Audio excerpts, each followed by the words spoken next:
नमस्कार दोस्तों, स्वागत है आप सभी का आपके YouTube channel maths with #AK sir में।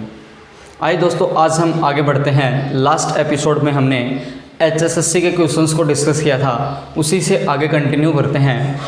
इससे पहले वाले वीडियो का जो लिंक है वो डिस्क्रिप्शन बॉक्स में आपको मिल जाएगा। तो आज का सिलसिला स्टार्ट करते हैं दोस्तों। पहला सवाल आपके स्क्रीन पे है, पढ़िए। फर्स्ट क्वेश्चन लगाइए और कोशिश करिए आंसर तक पहुंचने की। वीडियो करिएगा पॉज दोस्तों और कोशिश खुद से करें। सबसे पहले क्या आप बना पा रहे हैं? अगर बना पा रहे हैं फिर हम मेथड की तरफ जाएंगे। क्या आपका जो मेथड है और जो हम डिस्कस कर रहे हैं उस मेथड में क्या डिफरेंस है, चीज़ों को कंसेप्चुअली कैसे लिंक करेंगे, आइए देखते हैं। सवाल ने कहा दोस्तों 3 + 2x raised to power 99, 3 + 2x whole power 99। जब इस कंप्लीट एक्सप्रेशन को मैं एक्सपेंड करूँगा, ओपन कर दूँगा, इस एक्सप्रेशन को खोल दूँगा, तो जो आपके पास संख्याएं बनेंगी उन संख्याओं में जो आपके पास कोएफिशिएंट्स हैं उन कोएफिशिएंट्स का आपसे कहा कि सम बता दीजिए। अगर मैं बात करूँ लास्ट एपिसोड की तो आपने कहा था कि भाई अगर पावर 99 है तो जो नंबर ऑफ टर्म्स हैं उन टोटल नंबर ऑफ टर्म्स को तो आप तुरंत बता सकते हैं। 99 + 1 कर देंगे, यानी कि 100 संख्याएं यहाँ पर आपको मिलेंगी। लेकिन इस बार जो सवाल ने कहा, उस सवाल ने क्या कहा दोस्तों, जो खोलेंगे, जब इस ब्रैकेट को ओपन करेंगे, जब इस एक्सप्रेशन को हम एक्सपेंड कर देंगे तो जो आपके पास कोएफिशिएंट्स आएंगे उन कोएफिशिएंट्स का आपको कहा सम।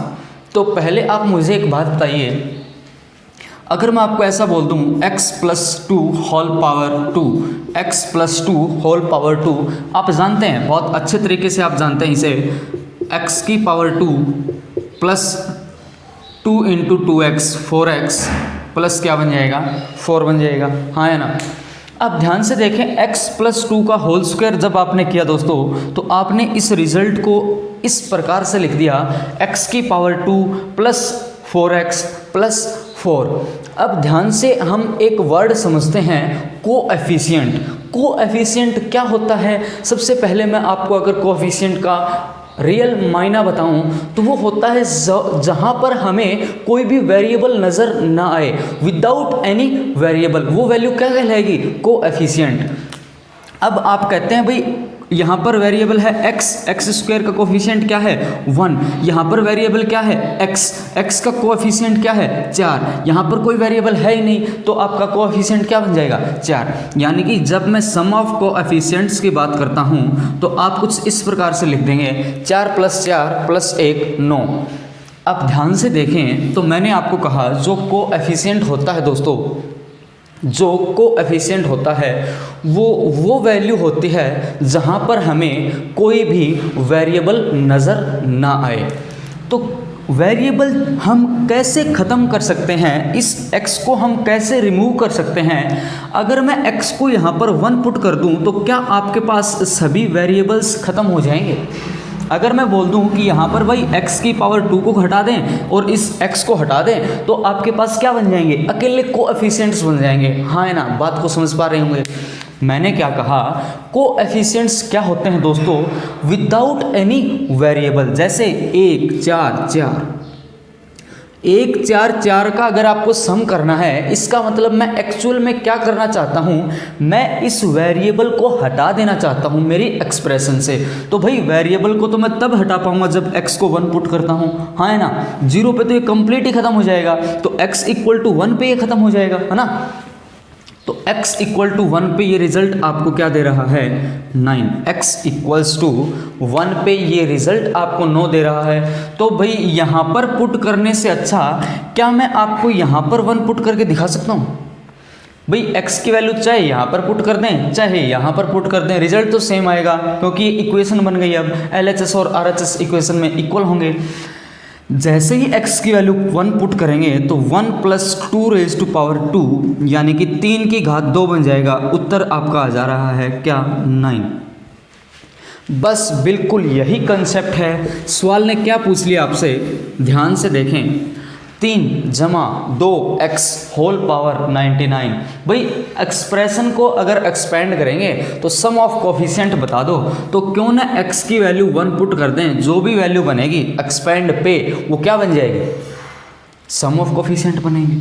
3 प्लस 2 इंटू 1 2 होल पावर 99, यानी कि जो आपको सम ऑफ कोफिशिएंट मिलेगा वो 5 की पावर 99 मिल जाएगा। उम्मीद करूँगा हर एक स्टूडेंट जो वीडियो को देख पा रहे हैं वो हर एक स्टूडेंट इस कंसेप्ट तक पहुंच पाए होंगे और अच्छे तरीके से समझ भी गए होंगे। तो आइए दोस्तों अगले सवाल पे बढ़ते हैं। नेक्स्ट क्वेश्चन आपकी स्क्रीन पे है, पढ़िए।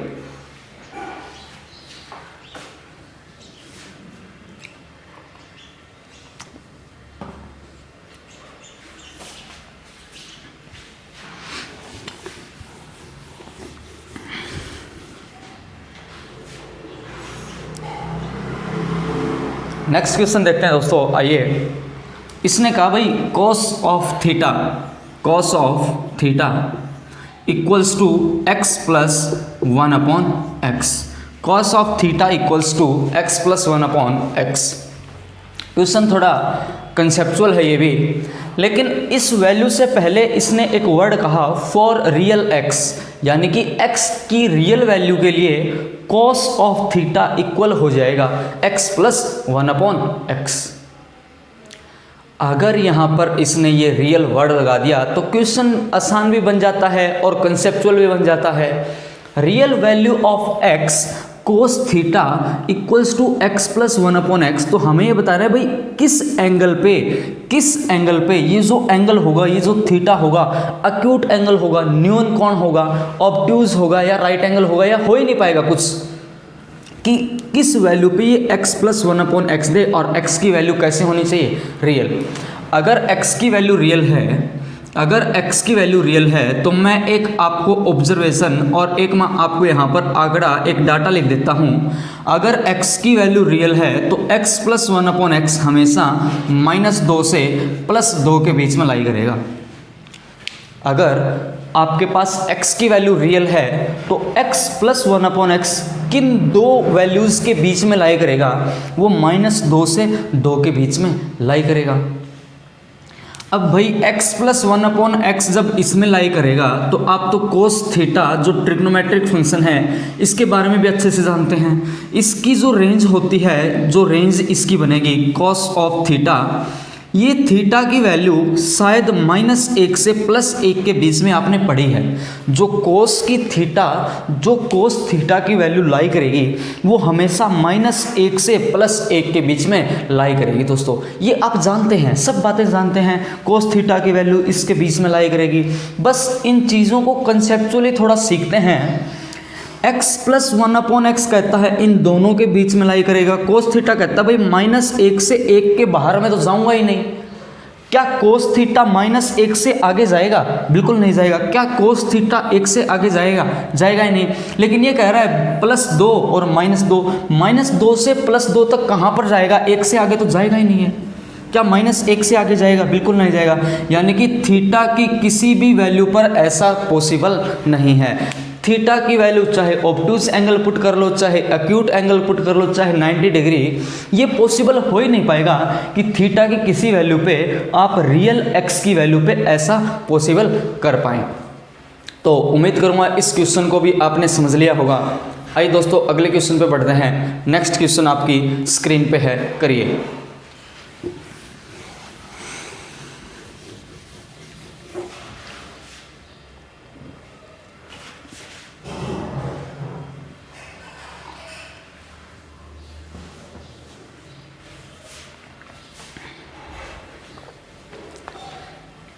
देखिए दोस्तों, जो मैक्सिमम क्वेश्चंस और कंसेप्ट हैं ये जो खुद के मेरे अपने हैं, तो मैं आपको बता दूं अभी इन पे कॉपीराइट का सिस्टम स्टार्ट हो जाएगा, तो कोई भी अगर कॉपी करने की कोशिश भी करता है तो प्रॉब्लम क्रिएट हो सकती है। तो इसलिए आप बस आराम से समझिए, ये बात स्टूडेंट्स के लिए लागू नहीं है, ये बात ध्यान में आप रखिए।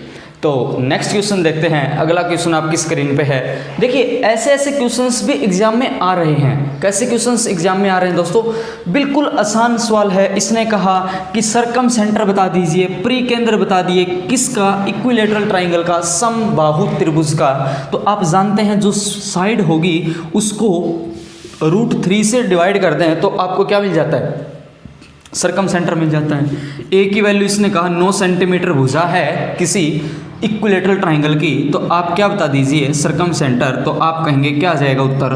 3√3। ऐसे ऐसे क्वेश्चंस भी आते हैं। ऐसा नहीं है कि हर एक सवाल मुश्किल आएगा, क्योंकि अगर मैं एसएससी के एग्ज़ाम के पैटर्न की बात करता हूँ तो 12 से 15 क्वेश्चंस मैथ्स के आते हैं। तो अब हिस्ट्री की अगर मैं बात करूं या फिजिक्स की या केमिस्ट्री की या बायो की, तो वो क्वेश्चन फिक्स होते हैं, उसी पे आएंगे। तो अगर आप पढ़ रखा है तो आप कर देंगे, वो हर एक स्टूडेंट कर देगा।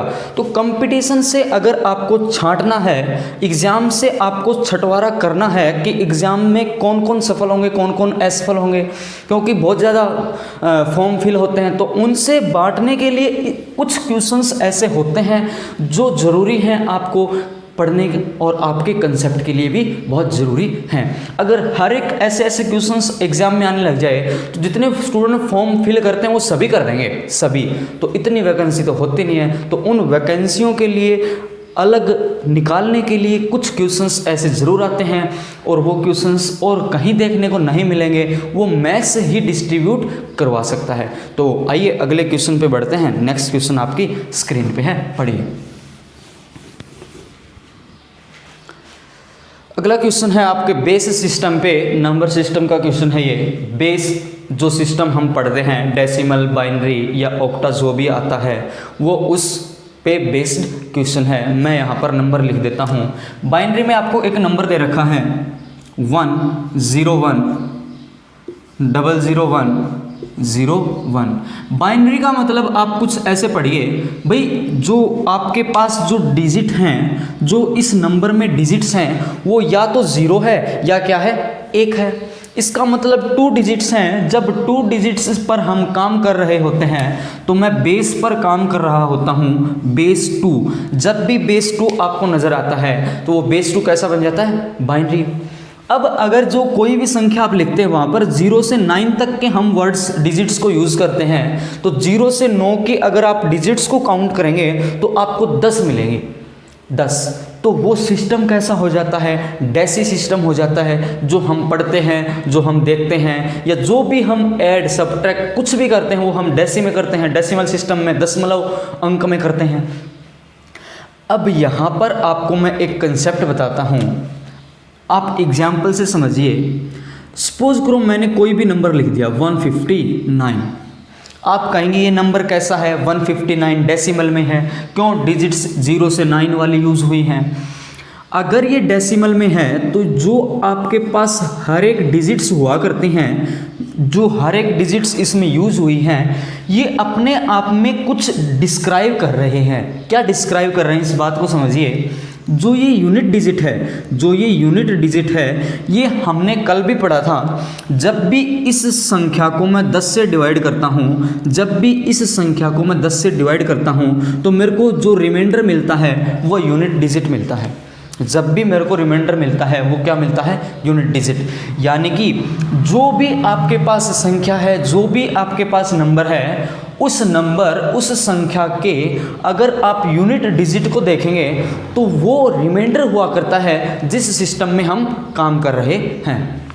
जैसे 159 किस सिस्टम में लिखा? डेसिमल में, 10 में। तो 10 में ये अपने आप को कुछ ऐसा कहेगा कि मैं रिमाइंडर हूँ। 9 क्या है? रिमाइंडर। जब हम जिस सिस्टम में, जिस संख्या पद्धति में काम कर रहे हैं, उस पद्धति के अनुसार डिवाइड करते हैं। अब देखिए यहाँ पर यूनिट डिजिट आप कहेंगे 1। बेस किस में काम कर रहे हैं? 2 में काम कर रहे हैं। तो बेस 2 में काम कर रहे हैं, तो ये 1 अपने आप में कुछ ऐसा कहेगा कि जब मैं इस संख्या को 2 से डिवाइड करूँगा तो रिमाइंडर मुझे क्या मिलेगा? यूनिट डिजिट, यानी कि 1। यानी कि आपने क्या कहा, आपने कहा जब भी लास्ट डिजिट यूनिट डिजिट की बात करें, जिस सिस्टम में आप काम कर रहे हैं वो रिमाइंडर हुआ करता है जब जिस सिस्टम में काम करते हैं उससे डिवाइड किया जाए। एक बार फिर से अगर मैं लिखूं 159, आपने यूनिट डिजिट की बात की। अब जब मैं अगर लास्ट 2 संख्याओं को उठा दूं, लास्ट 2 संख्याओं को उठा दूं, तो ये भी अपने आप में कुछ डिस्क्राइब कर रहे हैं। क्या डिस्क्राइब कर रहे हैं दोस्तों? ये कुछ ऐसा डिस्क्राइब कर रहे हैं, जब लास्ट संख्या ली तो आपने 10 की पावर 1 से डिवाइड किया था। अब 2 संख्याएं ली तो 10 की पावर 2 से जब मैं डिवाइड करूंगा तो मुझे जो रिमाइंडर मिलेगा वो रिमाइंडर क्या मिल जाएगा? 59। आप देख लीजिए, ऑब्जर्व करिए, 159 डिवाइड बाय 100 रिमाइंडर इज 59। ऐसा क्यों होता है? आपने ऐसा पढ़ा है, ऐसा क्यों होता है इसके बारे में नहीं जाना। जो नहीं जाना वही गलती हम बार बार करते रहते हैं, नहीं जाना वही क्वेश्चन एग्जाम में आ रहे हैं। 159 जब लास्ट 2 डिजिट्स को मैं पढ़ता हूँ, लास्ट 2 डिजिट्स पर काम करता हूँ, तो ये कहती है लास्ट 2 डिजिट्स जिस संख्या पद्धति में काम आप कर रहे हैं उसकी पावर 2 से डिवाइड करूँगा तो रिमाइंडर कहलाएगा। यानी कि सेम बात कुछ ऐसी है, बेस सिस्टम 2 लास्ट डिजिट कहेगी मैं रिमाइंडर हूँ जब 2 से डिवाइड होगा। ऑप्शंस देखिए, ऑप्शंस में 2 संख्याएं ऐसी हैं इवन जो रिमाइंडर 2 से 0 दे रही हैं। एक रिमाइंडर दे पाएंगे क्या? अगर मैं कहूँ इवन संख्या को 2 से डिवाइड करेंगे तो रिमाइंडर 0 है, यानी कि 2 ऑप्शंस तो वैसे ही कट जाएंगे। अब ध्यान से देखें, अब लास्ट 2 डिजिट की अगर मैं बात करूँ, लास्ट 2 डिजिट जब लास्ट 2 डिजिट की बात करें तो ये क्या कहेगा, मैं 2 की घात 2 यानी कि 4 से भाग हो पाऊंगा। जब 0 1 को 4 से भाग करेंगे तो रिमाइंडर ये क्या कहेगा, रिमाइंडर 1 मिलेगा। भाई इस संख्या को, इस नंबर को जब आप 4 से डिवाइड करेंगे, जब आप इसको 4 से डिवाइड करेंगे, जब आप इससे किससे डिवाइड करेंगे? 4 से, तो रिमाइंडर आपको क्या मिल जाएगा? 1। रिमाइंडर 1 देखिए, अगर मैं 165 की बात करूं, 165 डिवाइड करूंगा 4 से, बाकी ऑप्शन तो कट ही गए, एक 135 बचेगा जो कि रिमाइंडर 1 देगा नहीं। यानी कि आप कहेंगे यहाँ पर रिमाइंडर मेरे को क्या मिल पा रहा है? रिमाइंडर मेरे को 1 मिल पा रहा है, यानी कि आंसर क्या हो जाएगा? 165। ये तो कंसेप्चुअली आपकी बात हो गई, जो आप कुछ कंप्यूटर में भी पढ़ते हैं, या मैं अगर कंप्लीट आंसर की बात करूं तो आप कुछ ऐसा करते हैं, इस कंप्लीट को हम कुछ ऐसा लिखते हैं। मैं एक बार फिर से लिख देता हूं, बेस 2 में ये संख्याएं कैसे होती हैं? 1 0 0 1 0 1 0 0 1 0 1। यहाँ पर मैं करता हूँ 2 की पावर 0, यहाँ पर मैं लिखता हूँ 2 की पावर 1, 2 की पावर 2, 2 की पावर 3, 2 की पावर 4, 2 की पावर 5, 2 की पावर 6, 2 की पावर 7। बेस 2 में पावर हर डिजिट के बढ़ती जाएंगे, हर डिजिट के साथ पावर कैसे होंगे? बढ़ती जाएंगे। पावर हम कहाँ से स्टार्ट करते हैं दोस्तों? 0 से।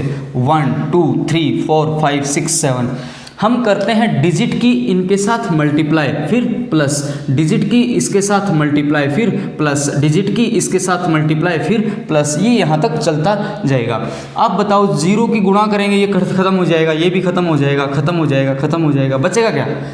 2 की पावर 0 1, 1 गुणा 1 1 जमा 2 की पावर 2 4, 4 गुणा 1 4, फिर क्या बनेगा? 2 की पावर 5, 2 की पावर 5 क्या बन जाएगा दोस्तों? 32 बन जाएगा, है ना? 32 गुणा 1 करूँगा 32 आ जाएगा। फिर क्या बन जाएगा? 2 की पावर 7 कितना बनेगा? 128। इन चारों को ऐड ही करना था, ऐड करेंगे तो रिजल्ट कितना बन जाएगा? 165।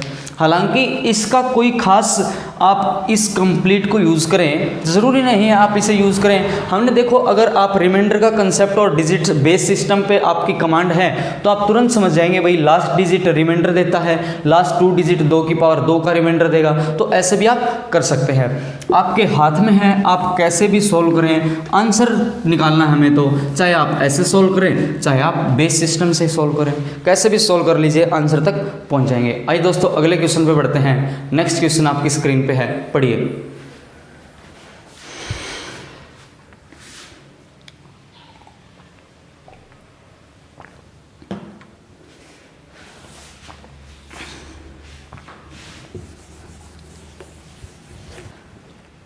नेक्स्ट क्वेश्चन देखते हैं। इसने कहा 1 plus iota raise to power 2n equal होना चाहिए किसके, 1 minus iota raise to power 2n, है ना। 1 plus iota raise to power 2n, 1 minus iota raise to power 2n, ये दोनों इक्वल होने चाहिए। यानी कि हमें कंडीशन दी, ये दोनों कब बराबर होंगे, जब मैं n की सबसे स्मॉलेस्ट पॉजिटिव वैल्यू रखूं। यानी कि n की कौन सी सबसे छोटी धनात्मक वैल्यू पर, किस मान पर, n के किस छोटे से छोटे पॉजिटिव मान पर ये दोनों वैल्यूज बराबर आएंगे। जब सॉल्यूशन हम देखेंगे, कंसेप्चुअली चीज़ों को हम देखेंगे तो आप पाएंगे इसमें कुछ भी नहीं है। लेकिन हमें तो प्रॉब्लम ये आयोटा ही कर देता है ना। चाहे क्वेश्चन में कुछ हो या कुछ ना हो, जैसे ही आयोटा आप देखते हैं तो हमारा माइंडसेट ही ऐसा बना होता है, पता नहीं आयोटा अगर सवाल में आ गया तो क्वेश्चन पता नहीं किसी लेवल का है। और मैं आपको बताऊंगा जो आप डी मॉर्गन्स ई की पावर आई थीटा आयोटा थीटा जो आप पढ़ते हैं, कोस theta plus iota sine theta, उन सब वैल्यूज़ की आपको ज़रूरत नहीं है। इस सवाल हम इसके बिना भी कर देंगे। जो आपके पास एक थ्योरम है, e iota theta equals to cos theta plus iota sine theta, इस थ्योरम को हमें यहाँ पर यूज़ करने की ज़रूरत नहीं है और हम इसके विदाउट सोल्व कर पाएंगे। क्वेश्चन देखिए कैसे अलजेब्रा से बन जाता है, सर्ड का बन जाएगा। बस आपको पता क्या होना चाहिए, हमें पता होना चाहिए दोस्तों, आयोटा की पावर 2 क्या होती है, -1। आयोटा की पावर 2 क्या होती है, -1। ये नंबर सिस्टम में जब हम क्लासिफिकेशन करते हैं तो सबसे पहले बात जो जानते हैं वो यही है, आयोटा स्क्वायर -1। क्योंकि स्टार्ट कहाँ से होता है, कॉम्प्लेक्स नंबर से स्टार्ट होता है। कॉम्प्लेक्स नंबर में सबसे पहले पढ़ते ये हैं आयोटा की पावर 2 इक्वल्स टू -1। अब मुझे एक बात बताइए, अगर मैं आपको कुछ ऐसा लिख दूं, a की power m raise to power n, m की power n raise to power n, क्या इसको आप a mn लिखते हैं, हाँ है ना। अगर नहीं पता तो आप जान लीजिए, a की power m into n a की पावर mn बन जाती है। ये सर्ड्स की प्रॉपर्टी है, ये एक सर्ड और इंडिसेस की आपकी प्रॉपर्टी है। बस मैं इसको यूज़ करूँगा। यहाँ पर मैंने कैसे यूज़ किया दोस्तों, 1 plus iota raise to power 2 की पावर मैंने क्या लिख दी दोस्तों, n। क्या इस संख्या को मैं ऐसा लिख सकता हूँ? अगर मैं आपसे ऐसा कहूँ क्या ये दोनों बराबर हैं, तो आप कहेंगे बिल्कुल हाँ, क्योंकि a की पावर m की पावर n a की पावर mn होती है। बिल्कुल सेम मैं यहाँ पर लिखता हूँ 1 माइनस आयोटा की पावर 2 की पावर क्या, n, है ना। अब खोल दो, अब ऐसे मत कर देना इस n से इस n को काट दूँ, इस 2 से इस 2 को काट दूँ, 1 प्लस आयोटा इक्वल हो जाएगा 1 माइनस आयोटा के, ना ऐसे नहीं होता, कहीं काट दो, ठीक है ना।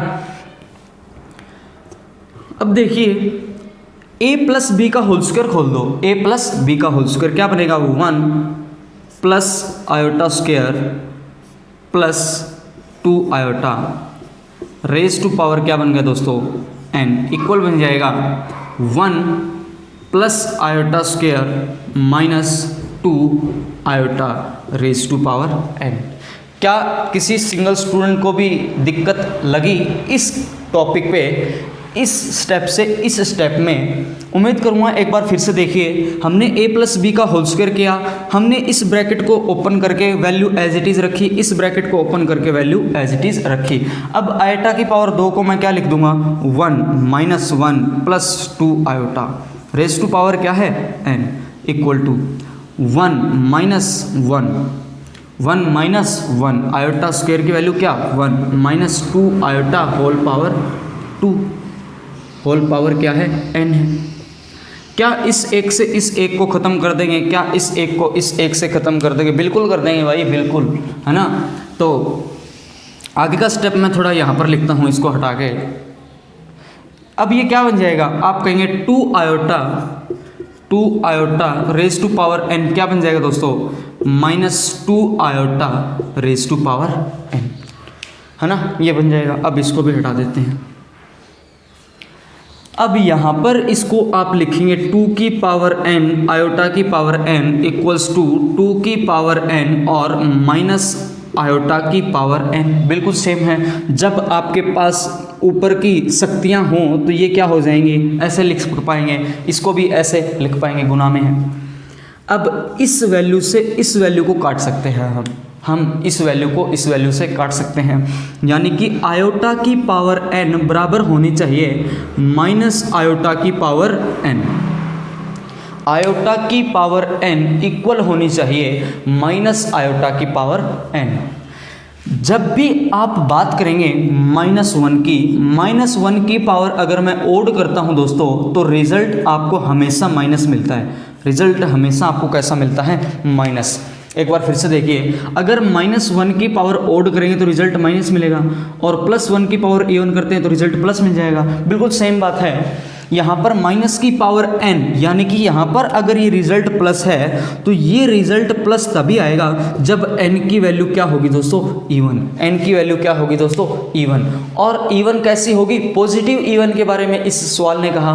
वैल्यूज़ की बात करें तो 4 भी इवन है, 2 भी इवन है, 0 भी है, लेकिन इसने कहा स्मॉलेस्ट पॉजिटिव इवन। तो स्मॉलेस्ट पॉजिटिव इवन की बात करूँ तो 0 स्मॉलेस्ट पॉजिटिव इवन में नहीं आता।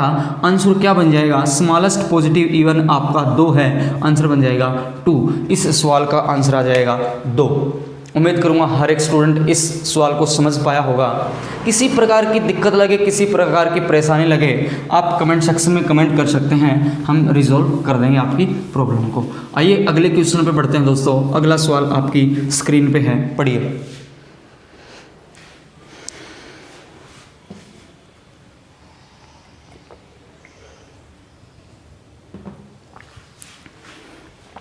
क्वेश्चन है दोस्तों, ये कुछ ऐसा लिखा हुआ है आपको, रूट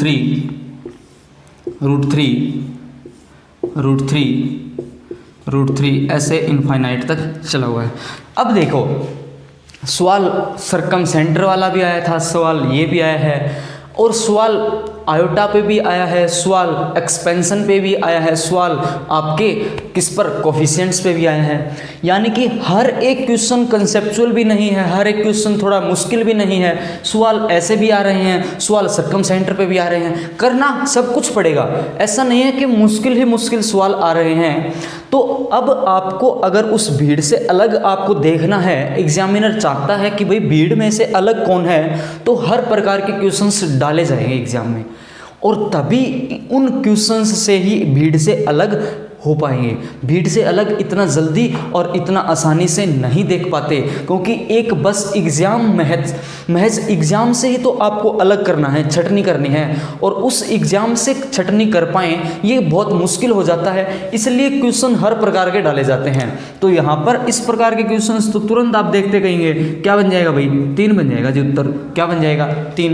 कुछ ही नहीं करना है ना, क्यों नहीं करते वो भी मैं आपको बता देता हूँ। ये सवाल बन जाता है कुछ ऐसा, अगर मैं बोल दूं ये वैल्यू है आपके पास m इक्वल्स टू दिस, तो इस m को आप क्या लिखेंगे दोस्तों, इस m को आप क्या लिखेंगे, √3। अब अगर मैं इस संख्या को हटा दूं तो इनफाइनाइट में से एक संख्या कम, यानी कि इनफाइनाइट ही रह जाएगी, है ना। अब दोनों साइड क्या कर देंगे, स्क्वायर कर देंगे। m स्क्वायर की वैल्यू क्या आ जाएगी दोस्तों, 3m। इस m से इस m को काट देंगे, m की वैल्यू क्या आ जाएगी, 3। ये इसलिए हुआ करता है। उम्मीद करूँगा आज के क्वेश्चंस आप लोगों ने बहुत अच्छे तरीके से समझे होंगे, इन्जॉय किया होगा सेशन को। अगले सेशन में फिर मिलेंगे कुछ अलग क्वेश्चंस लेके जो पहले आ चुके हैं। और अब हम ऐसा भी कुछ शेड्यूल बनाएंगे भाई, 2 दिन प्रीवियस ईयर करेंगे, चाहे कभी दिल्ली पुलिस का, कभी हरियाणा HSSC का, कभी SSC का, कभी NTPC का, और 2 दिन SSC के अर्थमेटिक और एडवांस पे देंगे, और 1 दिन या 2 दिन बैंक के क्वेश्चंस पे भी देंगे। बैंकिंग के जो अलग अलग पार्ट्स में क्वेश्चन आते हैं अलग अलग टॉपिक से, उन पे भी काम करेंगे। ये जो बैंकिंग पे भी काम करेंगे और इन पे काम करेंगे तो ये आगे आपका CET जो आने वाला है उसके लिए बहुत ज़्यादा फ़ायदा आपको देगा, क्योंकि बैंक, रेलवे और SSC तीनों एक साथ बैठेंगे प्री में। तो आज के लिए इतना ही करते हैं दोस्तों। उम्मीद करूँगा हर एक स्टूडेंट को सेशन अच्छा लगा होगा। कमेंट सेक्शन में बताना ना भूलिएगा। Thank you. जय हिंद।